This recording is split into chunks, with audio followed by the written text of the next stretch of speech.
ഈ സമയത്ത്? ആ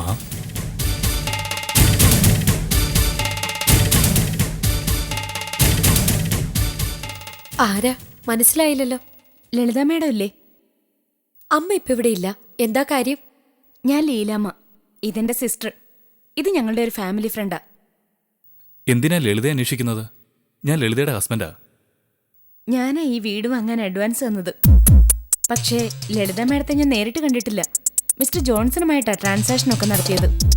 അദ്ദേഹമാണല്ലോ മിസ്സിസ് ലളിതയുടെ പവർ ഓഫ് അറ്റോർണി ഹോൾഡർ. അയ്യോ, വീടും വിറ്റോ?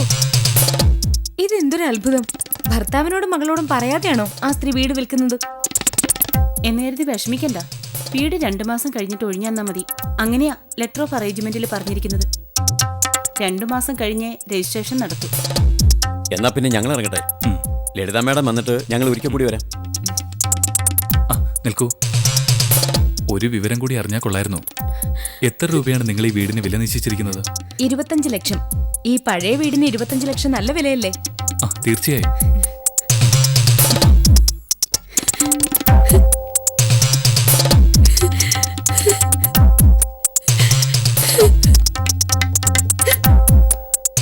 ഇനി എന്തിനാ മോളെ നീ കരയുന്നത്? സുനിലിന്റെ അമ്മ പറയുന്നത് പോലെ കരഞ്ഞാൽ നഷ്ടപ്പെട്ടതൊക്കെ തിരിച്ചു കിട്ടോ? എങ്കിലും എന്താ എന്റെ അമ്മയ്ക്ക് പറ്റിയത്? ഒന്നുകിൽ നിന്റെ അമ്മ നമ്മളെ ഉപേക്ഷിച്ച് ജോൺസൺ എന്ന ക്രിമിനലിന്റെ ഭാര്യയായി, അല്ലെങ്കിൽ അതെങ്ങനെ? അച്ഛനുമായിട്ടുള്ള ബന്ധം നിലനിൽക്കുമ്പോ അമ്മയ്ക്ക് വേറെ വിവാഹം കഴിക്കാൻ ഒക്കൂ? ക്രിമിനൽസിന് എന്ത് നിയമം? ജോൺസൺ എന്ന ക്രിമിനലുമായി ചേർന്നപ്പോ നിന്റെ അമ്മ ഒരു ക്രിമിനലായി മാറിക്കാണും. അമ്മയെ കൊണ്ട് നയത്തിൽ പവർ ഓഫ് അറ്റോർണി ഒപ്പിടുവിച്ച് വാങ്ങിച്ചു കാണും.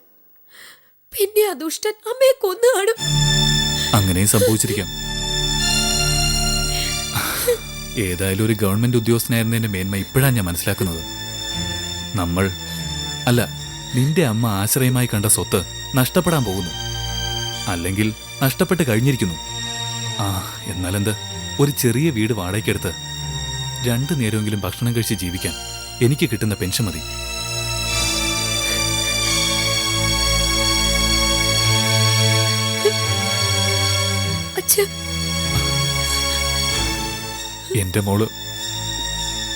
എന്റെ മോള് അച്ഛനെയല്ല കെട്ടിപ്പിടിച്ച് കരയേണ്ടത്.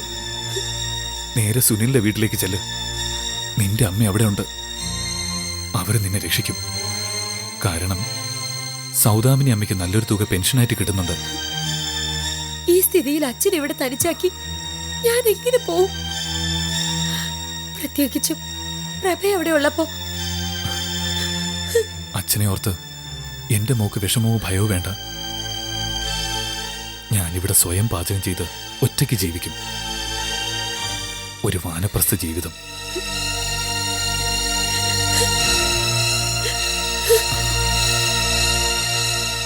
അമ്മേ, അമ്മേ, നാട് മുഴുവൻ നടുങ്ങാൻ പോകുന്നൊരു വലിയ ന്യൂസ്. എന്താ മോനെ? ലളിത വല്യമ്മ അവരുടെ മാനേജറുമായി ടൂർ പോയിട്ട് മടങ്ങി വന്നില്ല എന്നൊക്കെ കേട്ടില്ലേ? ലളിത ചേച്ചി തിരിച്ചെത്തിയോ? തിരിച്ചെത്തിയില്ലെന്ന് മാത്രമല്ല, അവരാ മാനേജറോടൊപ്പം എവിടെ ഒളിച്ചു താമസവും തുടങ്ങിയത്രേ. ഈശ്വരാ, ഈ പ്രായത്തിലോ? ആ കോമളം സമയത്ത് പ്രസവിച്ചിരുന്നെങ്കിൽ ലളിത ചേച്ചി ഇപ്പോ 2.5 or 3 വയസ്സുള്ള ഒരു കൊച്ചിന്റെ അമ്മുമ്മയായനെ. പ്രധാന വാർത്ത അതല്ല. വല്യച്ഛനും കോമളും അറിയാതെ വല്യമ്മ ആ റബ്ബർ എസ്റ്റേറ്റും വീടും വിറ്റു കഴിഞ്ഞു. വിറ്റോ? സത്യമാണോ മക്കളെ? അതേന്ന്. അയ്യോ, അങ്ങനെയാണെങ്കിൽ കോമളം വഴിയാധാരം ആവുമല്ലോ. സുനിലിന്റെ വീട്ടിൽ അവളെ കേറ്റൂ. പ്രഭ അതിന് സമ്മതിക്കൂ? ഏതായാലും വലിയ ചതിയായിപ്പോയി. അതെ, ശരിക്കും ചതി. എസ്റ്റേറ്റ് വിൽക്കുന്ന കാര്യം ഞാൻ നേരത്തെ ഒന്ന് അറിഞ്ഞിരുന്നെങ്കിൽ ചെറിയൊരു അഡ്വാൻസ് കൊടുത്ത് ഒരു കൊളുത്തിട്ട് വെച്ചേനെ. പിന്നെ വിൽക്കാനൊക്കത്തില്ല. ഞാൻ പറഞ്ഞത് അതല്ല മക്കളെ. നമ്മള് 50 ലക്ഷം കൊടുത്ത് മേടിച്ച വീടിന്റെ പാലുകാച്ചിന് ലളിത ചേച്ചി ഇല്ലാതെ പോയല്ലോ. എന്റെ വീടിന്റെ വലിപ്പം കണ്ട് ലളിത ചേച്ചി അസൂയ സഹിക്കാതെ തല കറങ്ങി വീഴുന്ന കാഴ്ച എനിക്ക് കാണാനൊക്കത്തില്ലല്ലോ.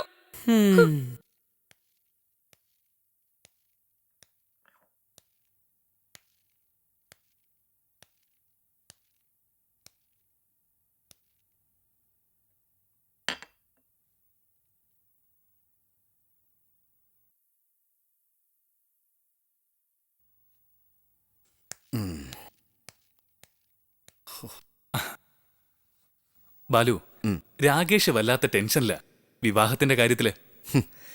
കല്യാണം കഴിക്കാൻ തീരുമാനിച്ച അതങ്ങ് നടത്തണം രാകേഷ്. പെങ്ങടെ കല്യാണം കഴിഞ്ഞ് ആങ്ങളെ കല്യാണം കഴിക്കാവൂ എന്നുള്ള നിയമമൊന്നുമില്ല. 3 സിസ്റ്റേഴ്സ് കല്യാണപ്രായമായി നിൽക്കുമ്പോഴല്ലേ നമ്മുടെ ഓഫീസിൽ ജയന്ത് മാരി ചെയ്ത്. ഞാൻ പറയുന്നത് രാകേഷിന്റെ കല്യാണത്തെക്കുറിച്ചല്ല. ബാലുവും ഹേമയും തമ്മിലുള്ള മാരേജ് ഇനി നീട്ടിക്കൊണ്ട് പോകണ്ടെന്നാ രാകേഷ് പറയുന്നത്. ഞാനും ഹേമയും തമ്മിലുള്ള വിവാഹോ? രാകേഷ്, ഞാനും ഹേമയും ഫ്രണ്ട്സ് ആണ്, ജസ്റ്റ് ഫ്രണ്ട്സ്.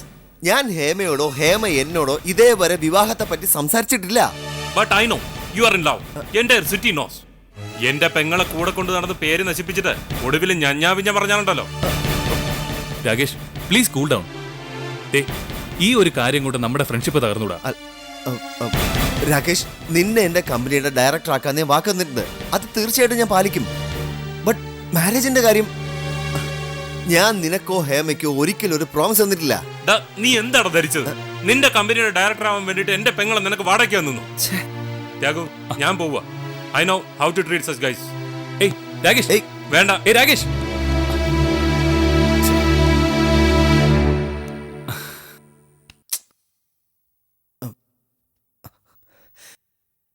ത്യാഗു, ഞാൻ ബാലു, രാകേഷിനെ പിണക്കുന്നത് നല്ലതല്ല. അതേസമയം അവൻ കൂടെയുള്ളത് നിനക്കൊരു സംരക്ഷണമാണ്. പക്ഷെ ത്യാഗു, ഞാൻ ഇന്ന് വരെ ഹേമയെ ഭാര്യയായി സങ്കല്പിച്ചിട്ടുകൂടിയില്ല. സാരമില്ല, ഇനി സങ്കല്പിച്ചാൽ മതി.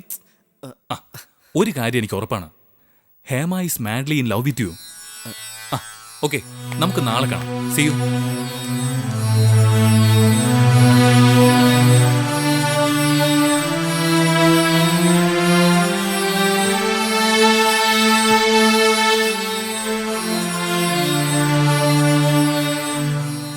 രാഘു, ബാലു കാലുമാറി കളയോ?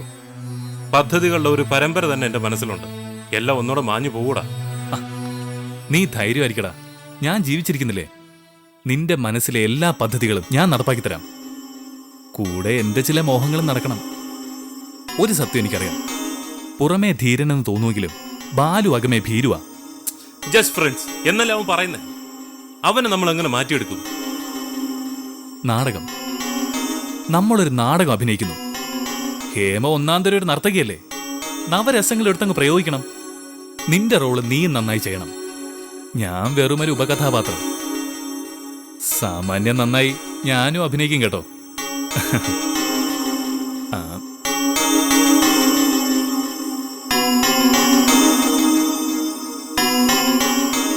ഞായറാഴ്ചകളിൽ നമ്മുടെ ഫ്രണ്ടിനൊരു മധ്യാഹ്ന മയക്കമുണ്ട്. 2 to 2:30 or so.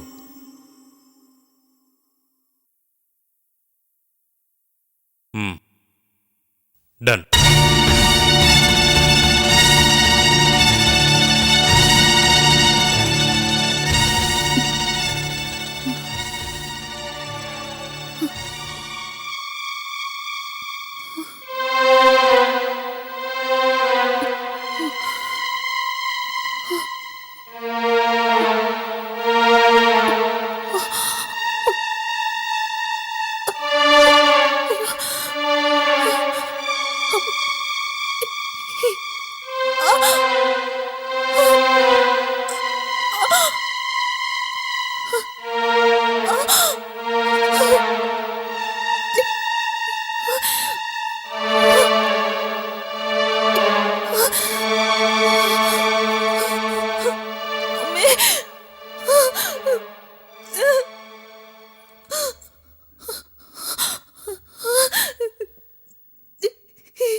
പ്രഭേ, എന്താ മോളെ?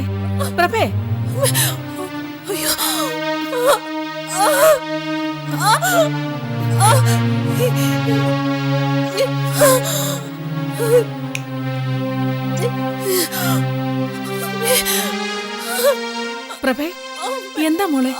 വേദന എടുക്കുന്നുണ്ടോ? എനിക്ക് സഹിക്കാൻ വയ്യ. ഞാൻ മരിക്കാൻ പോവെന്ന് തോന്നുന്നു. ഈ സമയത്ത് അങ്ങനെയൊന്നും പറയാതെ. ഡോക്ടർ പറഞ്ഞതിന് 2 ദിവസം മുമ്പേ ആണല്ലോ. നമുക്ക് ഉടനെ ഹോസ്പിറ്റലിലേക്ക് പോവാം. സുനി, സുനി, അവൻ എവിടെ കേക്കാൻ? കരയാതെ മോളെ, അമ്മ ഇപ്പൊ വരാം.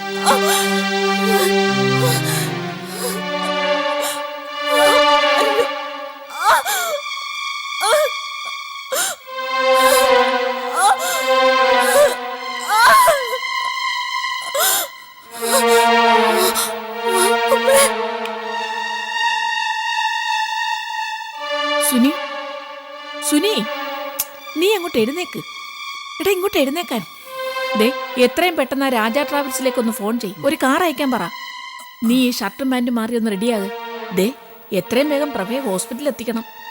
ആ എന്തൊരു വേദന, എനിക്ക് സഹിക്കാൻ വയ്യേ. ഹലോ, രാജ ട്രാവൽസാ? ആ, ഇത് സൗദാമിനി ടീച്ചറുടെ വീട്ടിൽ നിന്നാ. ഉടനെ ഒരു കാർ ഇങ്ങോട്ട് അയക്കണം. ആ, ഞാൻ സുനില. ആരാ? മാത്യു? എടോ, പ്രഭയെ എത്രയും പെട്ടെന്ന് ഹോസ്പിറ്റലിൽ എത്തിക്കണം. ശരി. സാരയില്ല മോള് കരയാതെ, കരയാതെ മോളെ. ദേ കാർ ഇപ്പൊ വരും. സാരയില്ല, നമുക്ക് ഉടനെ ഹോസ്പിറ്റലിലേക്ക് പോവാം.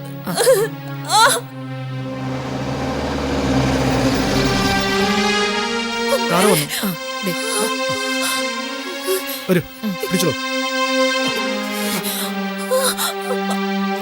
പതുക്കെ.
എന്തായി സിസ്റ്റർ? പ്രസവം കഴിഞ്ഞു. പെൺകുട്ടിയാ.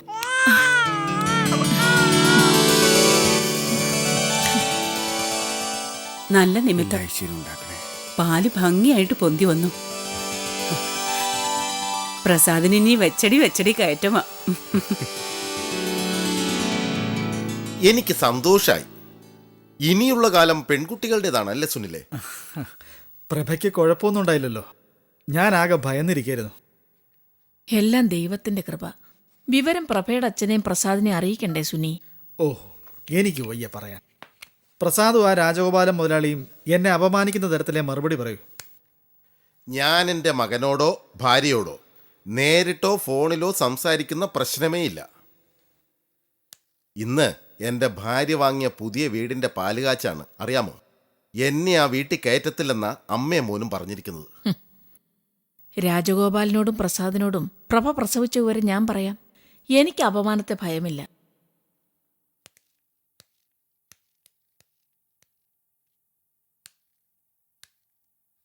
സുനിലേ, നീ ഭാഗ്യവാനാ മോനെ.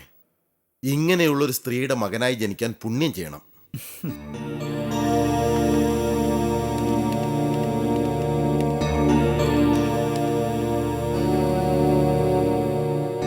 ഹലോ, സരോജ അല്ലേ? Yes, Sarojam holding. ആരാ സംസാരിക്കുന്നത്? എന്താണെന്ന് വെച്ചാ വേഗം പറയണം. എന്റെ പുതിയ വീടിന്റെ പാലുകാച്ച. I am very busy. 50 ലക്ഷത്തിന്റെ വീടാ. ഞാൻ സൗദാമിനി, സുനിലിന്റെ അമ്മ. പ്രഭ പ്രസവിച്ചു, പെൺകുട്ടി. വിവരം പ്രസാദിനോട് പറയൂ.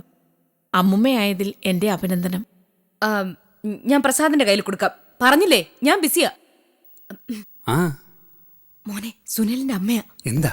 പ്രഭ പ്രസവിച്ചെന്ന് നീ പറയേണ്ടത് പോലെ അങ്ങ് പറഞ്ഞു. ദാ. ആരാണെന്നാ പറഞ്ഞത്? ഞാൻ പ്രസാദ. ഞാൻ സുനിലിന്റെ അമ്മയാ പ്രസാദേ. പ്രഭ പ്രസവിച്ചു. ആ വിവരം അറിയിച്ച് പ്രസാദിനെ അഭിനന്ദിക്കാനാ വിളിച്ചത്. പെൺകുട്ടിയാണ്. വെള്ളിയാഴ്ച ജനിക്കുന്ന പെൺകുട്ടി മഹാലക്ഷ്മിയാണെന്ന് പണ്ടുള്ളവർ പറയും. എൻ്റെ സന്യാസി ടീച്ചറെ, ഈ വിവരം എന്നോട് പറഞ്ഞിട്ട് എന്ത് ഫലം? മകനടുത്ത് നിൽക്കുന്നുണ്ടാവുമല്ലോ, അവനെയാണ് ടീച്ചർ അഭിനന്ദിക്കേണ്ടത്. സ്വന്തം മകനെ. അവനാണല്ലോ വെള്ളിയാഴ്ച ജനിച്ച മഹാലക്ഷ്മിയുടെ ശരിക്കുള്ള അച്ഛൻ. ഒരു കണക്കിൽ നീ പറയുന്നത് ശരിയാ പ്രസാദേ.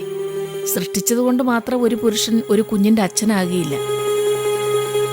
ഗർഭിണിയായ ഭാര്യയെ സംരക്ഷിക്കുകയും പ്രസവ സമയത്ത് അവളോടൊപ്പം മനസ്സുകൊണ്ടെങ്കിലും വേദനിക്കുകയും ചെയ്യുന്നവനാണ് അച്ഛൻ. അങ്ങനെ നോക്കുമ്പോൾ പ്രഭ പ്രസവിച്ച കുട്ടിയുടെ അച്ഛനാകാൻ പ്രസാദിനേക്കാൾ അർഹത എന്റെ മോൻ സുനിലിന് തന്നെയാണ്. ഞാൻ ആ കുഞ്ഞിന്റെ അമ്മുമ്മയാണെന്ന് പറയാൻ എനിക്ക് അഭിമാനമേ ഉള്ളൂ.